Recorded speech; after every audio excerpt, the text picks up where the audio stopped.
Hello! Surprise! Yesterday, I didn't have my laptop with me. That is why we couldn't do live. I'm so sorry. Many of you waited, I know. But today, we have our laptops and we are here with preparation for WB sets. Right. So, what do you think we are going to have as the first question? Let us see. Ankita, are you ready? Ankita is ever ready. Did you know, guys, Ankita's family owns the ever ready batteries because Ankita is ever ready. Just a stupid joke. It's not true. Okay. Ore, papers 1 and 2 again. Would you like that? Or do you think, why do we have paper 2? Paper 1, I don't like it. Okay. No, we love paper 1 and paper 2. All of us. Look at this first question. Who among the following is associated with reader response criticism? Everybody, reader response criticism started in America, but there is also a reader response criticism in Germany. You know what that is? It is reception theory. It is called reception theory. Reader response criticism and reception theory, both are there. Right? So, who among these is associated with reader response? Is it Northrop Frye? But वो तो archetypal critic है ना? Archetype, anatomy of criticism he wrote. Louis Althusser, लेकिन वो तो Marxist है ना? Wolfgang Iser, is he new reader response critic or new critic? Kalyani Brooks, Kalyani Brooks तो new critic है. So Ankita, do you think it is Wolfgang Iser? Yes, it is Wolfgang Iser. Ankita says it's Wolfgang Iser, and that is correct. Shall I tell you something about Wolfgang Iser? This old Dada, he wrote a lot of important books. The Implied Reader, that is a book by Wolfgang Iser. And there he developed the concept of implied reader. And guys, he developed the concept of narrative gaps. Narrative gaps means there are gaps in the narrative which the reader fills in by creative participation. That is the meaning of narrative gaps. Wolfgang Iser developed that concept. Do you know Wolfgang Iser wrote the book, The Act of Reading? The Act of Reading. Map of Misreading is by Harold Bloom. Did you know, guys, Wolfgang Iser wrote How to Do Theory? How to Do Theory, that is why Wolfgang Iser. Wolfgang Iser also wrote a very important lecture. He gave an important lecture, The Affective Structure of the Text. Today, everybody talks about affect as an important theory, but that idea was already there long ago. Affective structure of the text. Reader response criticism is related to affect. The subjective, affective responses. Affective stylistics, something else is there. That is a term coined by, concept developed by Stanley Fish. Affective stylistics. Okay, shall we move on, Ankita? Would you like to read this question? Which play among the following focuses on the problem of AIDS? And this was a PYQ, right? So which play is it? The Crucible, The Hairy Ape, The Glass Menagerie, or Angels in America?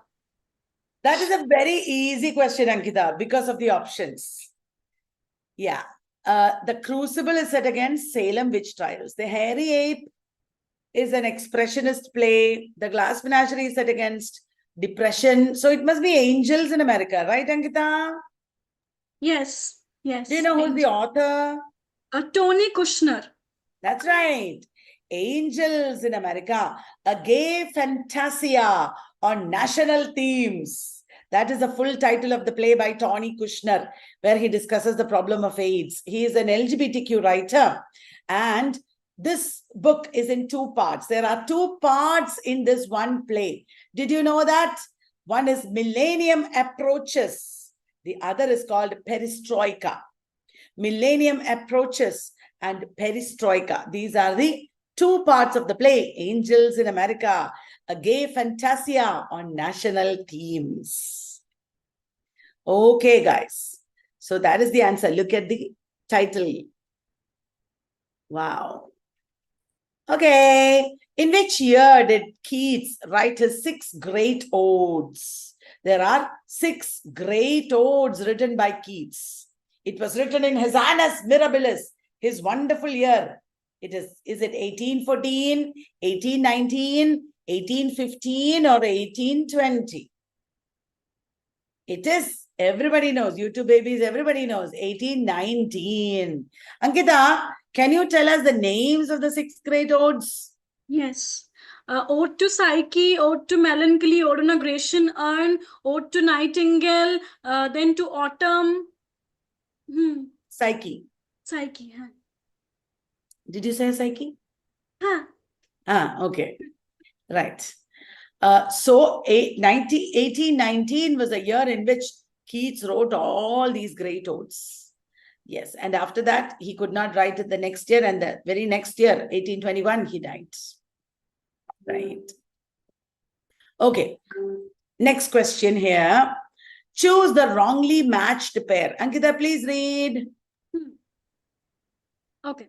So Tom Stoppard, Travesties. Edward Bond, The Pope's Wedding. A Patriot for Me, John Osborne. And lastly, The Lover, Samuel Beckett.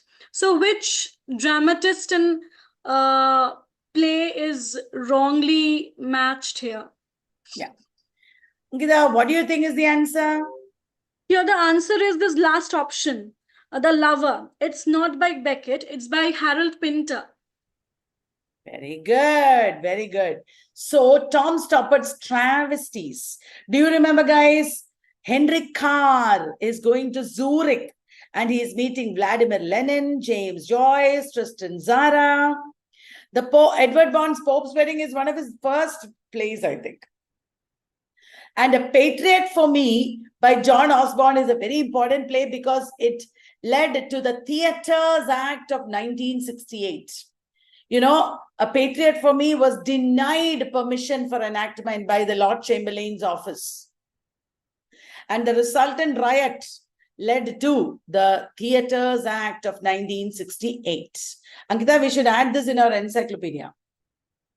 Yes. The Lover is by Harold Pinter. Very good. Next question. Ankita, please tell me. Which Shakespearean character said that I am determined to prove a villain? Is it Iago, Richard III, Shylock, or Claudius? Who said this above mentioned statement? This is one of the early plays of Shakespeare. In an immature tragic history play, the protagonist is a cruel man and he is disabled. In Shakespearean times, cruelty and disability were connected. If you are disabled, you should be cruel. That kind of a wrong thinking was there. And this man becomes a warrior.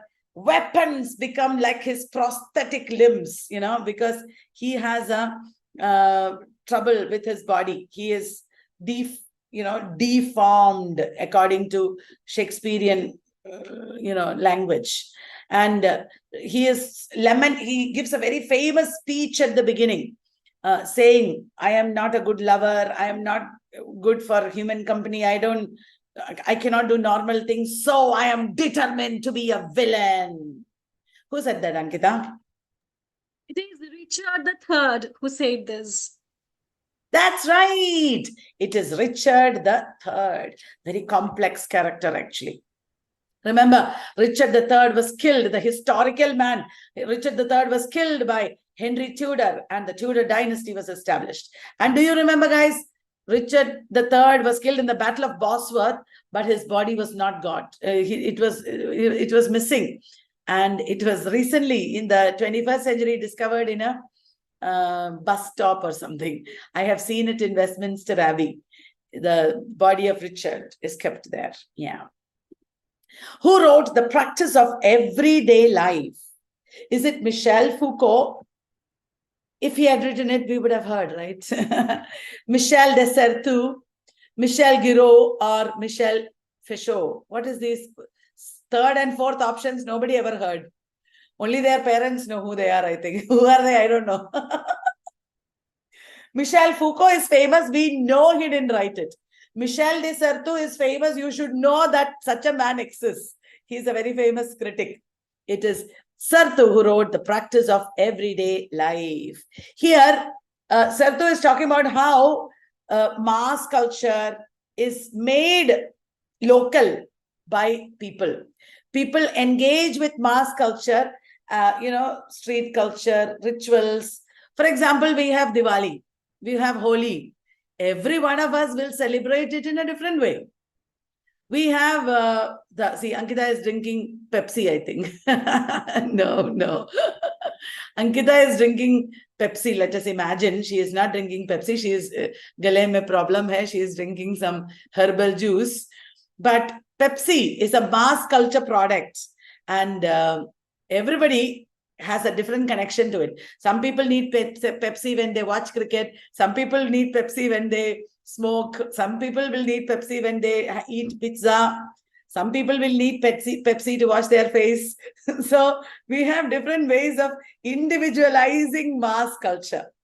From just utilitarian object, we develop things of mass culture into our own parts of our own life. Did you understand? We have individually we have a special connection with popcorn or movies or anything in mass culture for that matter. That is the meaning of The Practice of Everyday Life. Okay, Ankita, your turn to read. Who wrote Principles of Geology, which had a considerable impact on the literature of the Victorian period? So who wrote this? Francis Galton, John Cable, Charles Lyell, or Charles Darwin? This question already came in NET exam some years ago. It is Charles Lyell who wrote Principles of Geology. Why is this question important? Not because we have to study geology now, but because Charles Lyell's Principles of Geology contained the rudimentary form of evolutionary theory. And he inspired Tennyson, Darwin, and others. Charles Lyell was a very important figure at that time. That's why it's important. Okay, next question. The statement that imagination dissolves, diffuses, and dissipates in order to recreate relates to dash. It's a PYQ. Is it Wordsworth's theory of imagination, Shelley's theory of imagination, Coleridge's theory of imagination, Blake's theory of imagination? Kiska theory of imagination? Obviously, it is Shakespeare's. Sorry, Coleridge's. I'm saying Shakespeare. रात को 10 बजे I have already taught 5 hours. मुझे ऐसा ही आएगा. Wordsworth के, name I'll look like Shakespeare to me. What is Shakespeare's theory of imagination? Sorry, Coleridge's. God, Coleridge. I'm just going crazy. Coleridge. What is Coleridge's theory of imagination? Listen, Coleridge said that there are 2 kinds of imagination, primary and secondary. And before that, above that, he also said there is fancy. Primary imagination just deals with the world and understands it. It does not change it. It is secondary imagination that takes external impressions, dissolves, diffuses, and dissipates in order to recreate. Did you understand? Everything that you see from outside, for example, this is a bottle. This is Vallath bottle. See? Vallath bottle. This bottle, I know I have to open it, pour out the water and drink it. What is at work here? It is fancy and primary imagination. Fancy is dealing with fixities and definites. I am using ready-made things. That is fancy. Primary imagination is I know how to use it. For example, I can use this bottle also as a paperweight. When paper is flowing away, I can put this bottle as a paperweight. That is primary imagination. Because I am imagining, oh, it can be used like this also. But you will not call me an artist just because I do that. Suppose an artist collects a lot of waste bottles and makes an installation with it. He makes an installation. That is secondary imagination. He is taking things into his mind, completely changing it so that it becomes totally new. It begins to convey a new meaning. That is secondary imagination. Coleridge's theory of imagination it is. Clear, everyone? Right. Now, which of the following plays is not by Manjula Padmanabhan? Wedding album, Lights Out, Hidden Fires, and Harvest. Wedding album, guys, you should know is by Girish Karnad. Lights Out, Hidden Fires, and Harvest are by Manjula Padmanabhan. Harvest is about organ trade. Lights Out is about gender violence. Right. Wedding album is by Girish Karnad. Vidula is getting married and her video is being made by her brother. That is the story of wedding album. Ankita, your turn. Dr. Johnson's edition of Shakespeare appeared in dash 1752, 1760, 1765, or 1791. Dr. Johnson's edition of Shakespeare came with his famous preface to Shakespeare. That is 17, Ankita? 65. 1765. The plays of William Shakespeare in 8 volumes. Wow. Remember, it was in 8 volumes. They will ask this in WB set, okay? Okay. So, the term new woman was coined by, this is the famous iconic picture of the new woman. Women riding a bicycle. There's a very famous picture. Who coined it? Is it Olive Schreiner, Sarah Grant, Caroline Norton, or Emma Frances Brooke? Ankita, your turn to answer. YouTubers know it. It was a Sarah Grant who coined this term. Wow, Sarah Grant has such beautiful eyes. The new woman is a masculinist woman who is like a man. She is able to take life like a man. Right. Who is the author of Lives of the Novelists? Ankita, would you like to read the options? Who wrote this? Walter Scott, Peter Ackroyd, Samuel Johnson, or Lytton Strachey? Wait, everybody. We are not talking about Lives of the Poets. Everybody is trying to say Samuel Johnson. No, this is Lives of the Novelists. Oh my God. So it is definitely not Samuel Johnson. उसने बस तो एक Lives of the Poets लिखा था. Is it Lytton Strachey? Nahi. He wrote Eminent Victorians. Peter Ackroyd wrote a lot of biographies, but ye nahi. Must be Walter Scott. What do you think, Ankita? Yes, it was Walter Scott who wrote this. Walter Scott wrote so much. Ankita, tell us more works by Walter Scott. Ivanhoe, Kenilworth, Rob Roy, The Lady of the Lake, Marmion. The Lay of the Last Minstrel. Correct. Beautiful. Kenilworth. Did you say Kenilworth? Talisman. Talisman. Talisman.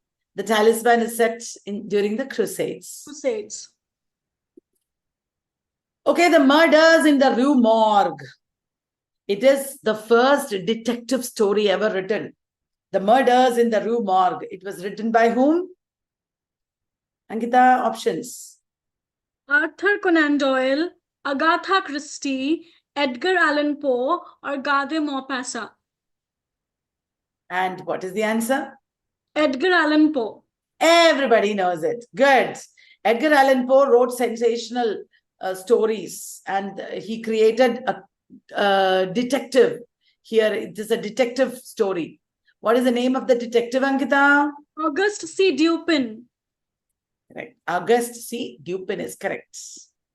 Which novelist says that he describes not men but manners, not the individual but the species? Not men but manners, not the individual but the species. Ankita, read the options and tell us the answer. Charles Dickens, Henry Fielding, Thomas Hardy, or Samuel Butler. And So what here is the answer? it's Henry Fielding who said this. It was Henry Fielding, yes, who said, I describe not men but manners. That means he's not attacking any individual. He is satirizing the species. Did you know, everybody, Henry Fielding became a novelist because Robert Walpole brought the Licensing Act. Before that, Henry Fielding was writing drama, plays, attacking Robert Walpole. And did you know, guys, Henry Fielding was a magistrate by profession. Right. Can you read, please, Ankita? What is meant by intertextuality? Making a new edition of an existing text, demonstrating relationships between texts, plagiarizing from several texts, or quoting from several texts. YouTubers, they know it. It is demonstrating relationships between texts. Wow, what a picture. Intertextuality, she talked about in a discussion of Ferdinand de Saussure and Bakhtin. And intertextuality was already there in Roland Barthes' books. Yes. Julia Kristeva coined it. The concept of the rhizomatic narrative. Rhizome is like what you see here, a horizontal development. It is not linear or vertical like a tree. Who coined this term and who developed this? Jean Baudrillard, Jean-Francois Lyotard, Deleuze and Guattari, or Donna Haraway. It is the famous Marxist thinkers, Deleuze and Guattari, who talked about rhizomatic development of knowledge, etc. Internet, for example, is rhizomatic, where there is a lot of multiplicity without unity. That is the concept. Multiplicity is there, no unity, no underlying unity. It's a very important term that contributes to postmodernism. They also developed terms like plateau, assemblage. Yeah. Next one. Ankita, you. Who wrote India Wins Freedom? Mahatma Gandhi, Jawaharlal Nehru, Sardar Vallabhbhai Patel, or Maulana Abdul Kalam Azad? Very difficult if you don't look at the picture. But if you look at the picture, everybody knows it is Maulana Abdul Kalam Azad. It is not Abdul, it is Abul Kalam. Sorry for the mistake, guys. Maulana Abul Kalam Azad, this is name. Right? Luckily, we have it here also. Okay, so the 1966 film, you can see Dilip Kumar there. Who's that? Waida Rahman. Dil Diya, Dard Liya. It is the adaptation of which you can see this man crying, Kathy, come to me. Who is this? It is Wuthering Heights. Isn't it? Kathy, don't die, come to me. Our romantic, emotional hero, Wuthering Heights.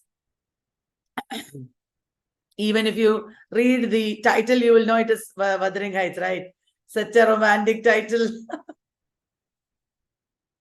Ankita, please read. Virginia Woolf characterized the literary style of which writer as loving and taking the liberties of a lover? Is it Coleridge or Walter Pater, Hazlitt, or Charles Lamb?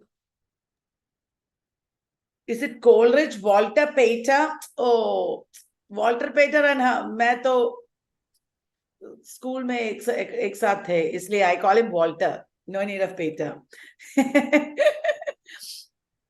She says that somebody is so passionate like a lover in writing. Any guess, YouTubers? It is William Hazlitt, whom she says is so passionate like a lover.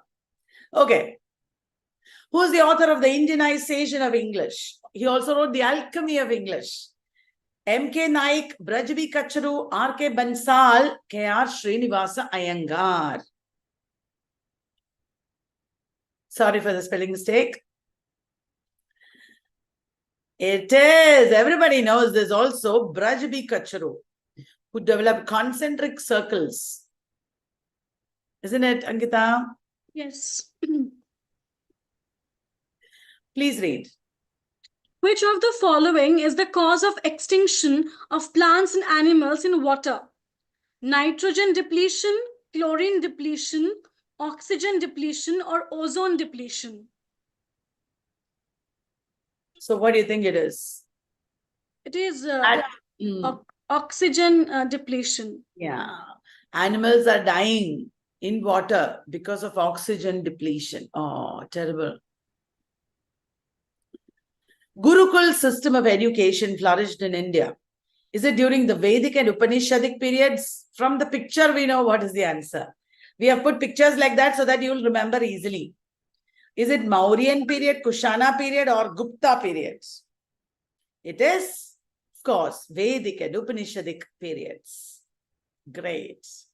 The study of body language, gestures, postures, facial expressions, body movements. Do you know what is it called? Is it proxemics, vocalics, haptics, kinesics? You also say kinesthetics. It is kinesics. Yes. What is your body posture? It shows what you're thinking. Anna, very good. Which instrument among the following is used for measuring earthquakes? Ankita, do you know? Read the options, please. Quake meter, quake graph, seismograph, or tympanic graph? From school days, I remember. It is seismograph. The instrument that is used in measuring earthquakes is seismograph. Isn't it?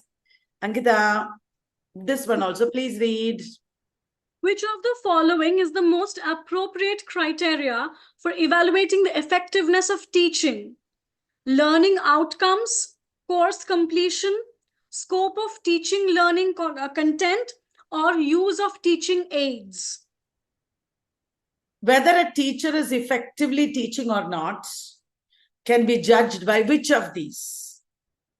It is easy. You can take a look at it and you'll understand. It is learning outcomes. If the outcome of learning is good, then everybody can understand that teaching is effective, isn't it? Yes, good. So that brings us to the end of this session. I hope you all enjoyed. Ankita, did you enjoy? Yes. Ankita enjoyed and I have also enjoyed. So please keep on studying, everyone. We will be back with more. Sorry for not being there yesterday. After WB set exam, we'll also start other KSET and other exams.